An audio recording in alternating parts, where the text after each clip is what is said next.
Hello students. Today's topic is economic importance of bacteria. जीवाणुओं का आर्थिक महत्व। जीवाणु लाभकारी भी हो सकते हैं और हानिकारक भी हो सकते हैं। अक्सर ये राय बन जाती है कि भाई जीवाणुओं से नुकसान ही होता है, लेकिन ऐसा नहीं है। जीवाणु फ़ायदेमंद भी बहुत हैं। तो इस टॉपिक में हम जीवाणुओं की दोनों activities, beneficial activities and harmful activities, दोनों को स्टडी करेंगे कि बैक्टीरिया किस तरह से हमारे लिए लाभकारी है और बैक्टीरिया कहाँ पे हमारे लिए हानिकारक साबित हो सकते हैं या होते हैं। फर्स्ट वी विल डिस्कस लाभकारी गतिविधियाँ या bacteria beneficial activities of bacteria. सबसे पहले बैक्टीरिया जो अपना एक अहम रोल निभाते हैं वो भूमि को उपजाऊ बनाने में निभाते हैं। सॉइल फर्टिलिटी को बैक्टीरियाज बढ़ाते हैं। तो ये बहुत इम्पॉर्टेंट माइक्रो ऑर्गेनिजम्स होते हैं बैक्टीरियाज, जो कि भूमि की फर्टिलिटी को बढ़ाकर और जो एटमॉस्फेरिक नाइट्रोजन होती है उसको स्थिर करते हैं और पौधों को प्रोवाइड करते हैं। इसके आधार पर बैक्टीरियाज को 3 पार्ट में डिवाइड किया गया है: ammonifying bacteria, nitrogen fixing bacteria and nitrifying bacteria. सबसे पहले we will discuss ammonifying bacterias. Ammonifying bacterias के एग्जाम्पल्स हैं bacillus mycoides and bacillus ramosus. तो ऐसे जो जीवाणु हैं ये मिट्टी में जो प्रोटीनेशियस सब्सटेंस होते हैं उनको अमोनिया में चेंज कर देते हैं और इसके बाद ये फ्री अमोनिया वाटर और कार्बन डाइऑक्साइड से मिल करके अमोनियम कार्बोनेट बनाती है। कुछ जो ग्रेन प्रोड्यूसिंग क्रॉप्स होती हैं उनमें नाइट्रोजन के सोर्स के रूप में भी अमोनियम जो कंपाउंड्स होते हैं उनका उपयोग होता है। और अमोनिकारक जो अमोनिफाइंग बैक्टीरियाज होते हैं, जैसा कि हमने आपको बताया, उसके examples bacillus mycoides and bacillus रेमोसस है। Second is nitrogen fixing bacteria. Bacterias के कुछ प्रजातियां जो एयर में नाइट्रोजन होती है उसको सरल इनऑर्गेनिक कंपाउंड्स में चेंज कर देती है। तो इसमें सबसे पहले हम जो भूमि में या मृदा में जो स्वतंत्र रूप से जो जीवाणु पाए जाते हैं, फॉर एग्जांपल एजोटोबैक्टर और क्लॉस्ट्रीडियम, ये मिट्टी के कणों के बीच में जो वायु होती है और उनमें जो नाइट्रोजन उपस्थित होती है उसको अवशोषित करके इनको नाइट्रोजन यौगिकों में चेंज कर देते हैं, नाइट्रोजन यौगिकों में परिवर्तित कर देते हैं। और जब इनकी मृत्यु होती है तो इनके अपघटन से जो अमोनिया उत्पन्न होती है वो बैक्टीरियाज की सहायता से नाइट्राइट और फिर नाइट्रेट में कन्वर्ट होती है और इन यौगिकों का उपयोग पौधे के द्वारा पोषण के रूप में किया जाता है। इसके अलावा जो नाइट्रोजन फिक्सिंग बैक्टीरिया हैं वो रूट नोड्यूल्स में भी पाए जाते हैं। जो लेग्यूमिनेसी कुल के पौधे हैं, मटर, चना, लेग्यूमिनेसी मतलब फैबेसी फैमिली के जो मेंबर्स हैं, जिसे अब फैबेसी कहा जाता है, लेग्यूमिनेसी इसका पुराना नाम है।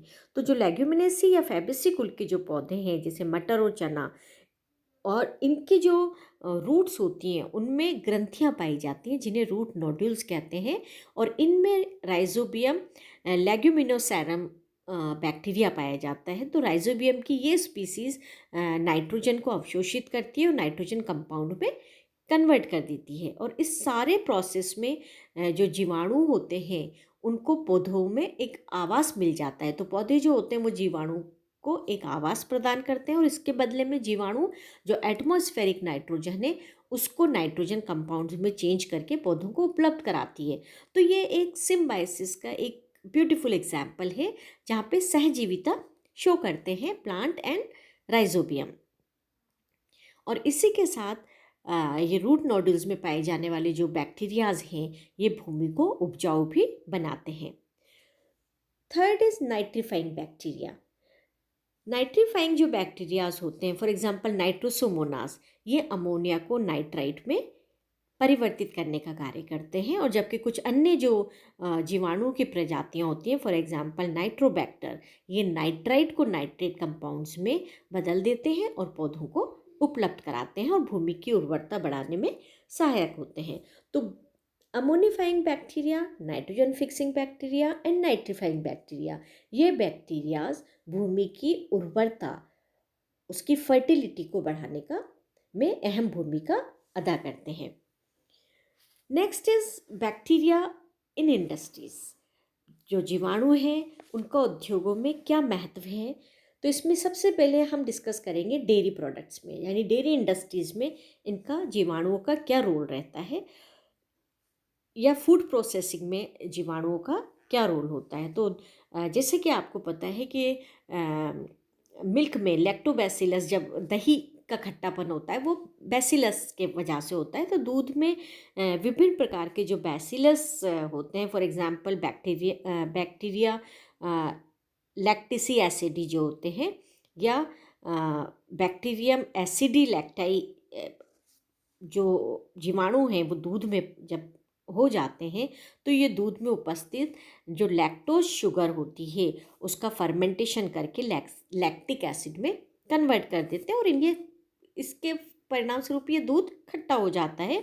अतः इस दूध को सुरक्षित रखने के लिए दूध को 15 सेकंड तक 70 डिग्री सेंटीग्रेड टेम्परेचर पर गर्म किया जाता है। इस प्रोसेस को पॉस्चराइजेशन कहा जाता है, और इस पॉस्चराइजेशन के फलस्वरूप ही दूध के जो लैक्टिक अम्ल के जो बैक्टीरियाज होते हैं उनकी संख्या कम हो जाती है और इनकी कोशिकाएं नष्ट हो जाती हैं। तो इनको अधिक समय तक उपयोग में लाने योग्य बनाया जाता है। तो दूध में पॉस्चराइजेशन प्रोसेस द्वारा इसको अधिक समय तक सुरक्षित रखा जा सकता है। और इसी प्रकार पनीर, दही, मक्खन, सिरका प्राप्त करने के लिए भी अनेक प्रकार के जीवाणुओं की जो वो कार्यशील होने की वजह से ही ये प्रोडक्ट्स हमें प्राप्त होते हैं। तो डेयरी इंडस्ट्री में जीवाणुओं के द्वारा लैक्टोज जो शुगर होती है उससे लैक्टिक एसिड का बनना एक महत्वपूर्ण प्रोसेस है, और इसी प्रोसेस से मक्खन और पनीर बनाया जाता है, और जिससे कि जो इसके अंतर्गत जो प्रोटीन केसिन होता है वो जमकर अलग हो जाता है। इस कॉफ़ी और चाय के उत्पादन में भी जीवाणुओं का महत्वपूर्ण और लाभप्रद योगदान है। जीवाणु जो होते हैं वो टी लीव्स के जो राइपनिंग हो तो करते ही हैं, इसके साथ ही इसमें विशेष प्रकार का एक एरोमा, एक सुगंध और फ्लेवर इसमें पैदा करते हैं ये जीवाणु, जिससे कि इसको खाने योग्य ये हो जाती हैं। और इसी तरह से कॉफ़ी में चॉकलेट जैसा जो स्वाद होता है वो भी जीवाणुओं के सक्रियता का ही परिणाम होता है। इसके अलावा अल्कोहल से सिरका बनाने का जो प्रोसेस है उसमें भी जो रोड शेप जो बैक्टीरियाज होते हैं, फॉर एग्जांपल बैसिलस एसिटी के द्वारा ही ये प्रोसेस कंप्लीट होता है, और सिरके का जो टेस्ट होता है और इसकी जो स्मेल होती है वो एसिटिक एसिड के कारण होती है, और इस अम्ल की वजह से सिरका हमें प्राप्त होता है। शुगर का जो घोल होता है उसका फर्मेंटेशन करके भी सिरका प्राप्त किया जा सकता है, और इसके लिए माइकोडर्मा नामक जीवाणु इम्पॉर्टेंट होता है। वो उसकी कार्यशील होने की वजह से जो शुगर सॉल्यूशन होता है वो सिरके में कन्वर्ट हो जाता है।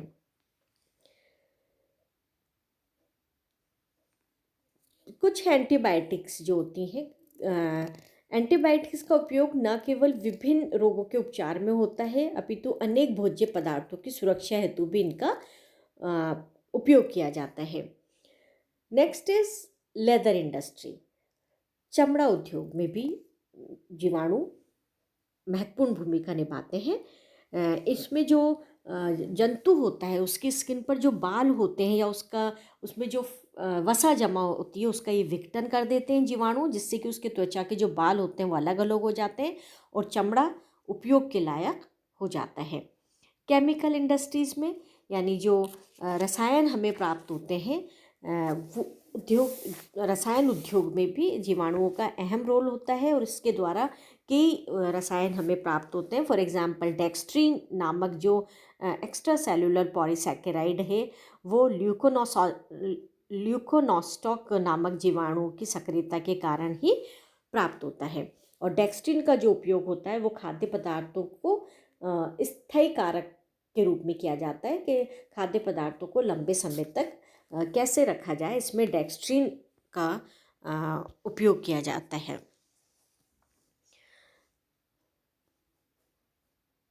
कुछ जो जीवाणु होते हैं वो फॉर एग्जांपल एरोबैक्टर से ब्यूटाइलिन ग्लाइकॉन का उत्पादन होता है और ये जो केमिकल है ये रबर सिंथेसिस और अन्य पॉलीमर बनाने के काम में आता है। ई कॉलाई जीवाणु की जो रिकॉम्बिनेंट डीएनए वेराइटीज़ होती हैं उनसे जैविक इंसुलिन का उत्पादन होता है और इसका जो उपयोग होता है वो डायबिटीज़ के उपचार में किया जाता है। Next is fibre industry. रेशा उत्पादन में भी जीवाणुओं का बहुत लाभकारी ये साबित हुए हैं। तो जूट सन के जो पौधे होते हैं उनके तनों से रेशे प्राप्त किए जाते हैं और इन रेशों को अन्य पदार्थों से अलग करने के लिए बैक्टीरियाज महत्वपूर्ण भूमिका निभाते हैं। तो पौधों को पहले जल में डुबो दिया जाता है और फिर क्लॉस्ट्रीडियम जो जीवाणु होता है उसकी प्रतिक्रिया के फलस्वरूप जो फ्लोएम फाइबर्स होते हैं वो बाकी टिश्यूज से पृथक हो जाते हैं और जो रेशो होते हैं वो प्राप्त कर लिए जाते हैं। Next is role of bacteria in medicine. Medicines में भी अहम रोल इनका जीवाणुओं का होता है कि औषधि उत्पादन में भी ये इम्पॉर्टेंट रोल अदा करते हैं। तो जीवाणुओं की कुछ प्रजातियों के कल्चर से विटामिन्स प्राप्त किए जाते हैं। फॉर एग्जांपल क्लॉस्ट्रीडियम के संवर्धन से राइबोफ्लेविन नामक विटामिन बी का सिंथेसिस होता है और कुछ जीवाणु जैसे ई कोलाई मनुष्य के इंटेस्टाइन में सिम्बायोंट के रूप में पाए जाते हैं जो विटामिन बी का निर्माण करते हैं और डाइजेशन के लिए एक ज़रूरी एंजाइम भी उत्पन्न करते हैं। इसके अलावा जो शाकाहारी एनिमल्स होते हैं हर्बीवोरस जो होते हैं फॉर एग्जांपल घोड़ा गाय भैंस आदि में जो प्रोटोजोन्स के साथ साथ बैक्टीरिया सेलुलोज को भी डाइजेस्ट करने में इम्पॉर्टेंट रोल अदा करते हैं। इसके साथ ही जो माउथ कैविटी होती है उसमें भी जीवाणु पाए जाते हैं जो बाहर से आने वाले माइक्रो ऑर्गेनिज्म को नष्ट कर देते हैं। इसके अलावा कुछ एंटीबायोटिक्स हमें प्लांट्स जीवाणुओं से प्राप्त होती हैं। फॉर एग्जांपल बैसिलस ब्रेविस से ग्रेमिसिडीन नामक एंटीबायोटिक प्राप्त होती है। इसी तरह से बेसिट्रॉइसिन से बैसिलस सबटिलिस से प्राप्त होती है। पॉलीमिक्सिन बैसिलस पॉलीमिक्सा जीवाणु से प्राप्त होती है। स्ट्रेप्टोमाइसिन स्ट्रेप्टोमाइसिस ग्रेसियस जीवाणु से प्राप्त होती है। तो यहाँ पे 10 एग्जाम्पल्स आपको दिए हुए हैं कि कौन कौन सी एंटीबायोटिक्स हमें कौन कौन सी जीवाणुओं से प्राप्त होती हैं। नेक्स्ट जो इम्पॉर्टेंट रोल अदा करते हैं जीवाणु वो डिके एंड डिकम्पोजिशन में करते हैं यानी क्षरण और विघटन यानी सफाई में महत्वपूर्ण भूमिका अदा करते हैं। तो जो भूमि में उपस्थित जीवाणु होते हैं उनमें उपस्थित कॉम्प्लेक्स ऑर्गेनिक जो सब्सटेंसेस होते हैं उनके विघटन में सक्रिय योगदान ये अदा करते हैं मिट्टी में उपस्थित जीवाणु।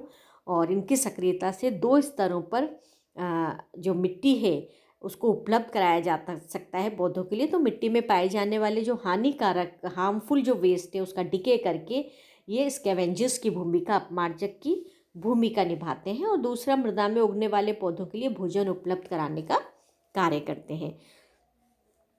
पेड़ पौधों और जंतुओं का जो मृत शरीर होता है डेड बॉडीज उनका डिके करने में भी जीवाणु महत्वपूर्ण भूमिका निभाते हैं। इसके अलावा सीवेज डिस्पोजल सिस्टम में भी इनका उपयोग किया जाता है। कैसे मल निष्पादन तंत्र में इनको काम में लिया जाता है और ये स्वच्छ शुद्ध और दुर्गंध रहित इसको बनाया जाता है। जो सीवेज वाटर होता है उसको कन्वर्ट जीवाणुओं के क्रिया करा के उसको शुद्ध करवाने का भी कार्य किया जाता है आजकल। इसके अलावा नेक्स्ट जो जीवाणुओं का बेनिफिशियल एक्टिविटी है that is decomposition of pesticide insecticide and weedicide यानी जीवाणु द्वारा कीटनाशी और शाकनाशी पदार्थों का अपघटन। तो अनेक प्रकार के जो जीवाणु हैं विभिन्न कार्बनिक रसायनों का विघटन कर देते हैं। फॉर एग्जांपल एक्रोमोबैक्टर 2,4-D का और एग्रोबैक्टीरियम स्यूडोमोनास डॉल्फिन या पैराक्वेट को अपघटित करके मृदा और वायुमंडल को इससे हानिकारक प्रभाव जो होते हैं उनसे सुरक्षित रखते हैं। लास्ट जो है that is control of insects. तो कुछ जो जीवाणु की प्रजातियां हैं, फॉर एग्जांपल बैसिलस थुरिंगिएंसिस, ये एक विशेष प्रकार का प्रोटीन विष का निर्माण करते हैं जिसे पैरास्पोरल क्रिस्टल कहते हैं, बीटी टॉक्सिन जिसे हम कहते हैं। ये क्रिस्टल अनेक हानिकारक कीटों के लिए घातक होता है और इसके सेवन से पहले ही कीट का लार्वा जो होता है वो नष्ट हो जाता है और इस कीट की मृत्यु हो जाती है। तो ये बेनिफिशियल एक्टिविटीज़ हैं जहाँ पर जो जीवाणु हैं वो एक अहम भूमिका निभाते हैं। नेक्स्ट क्लास में हम इसकी हार्मफुल एक्टिविटीज़ को स्टडी करेंगे। Thank you.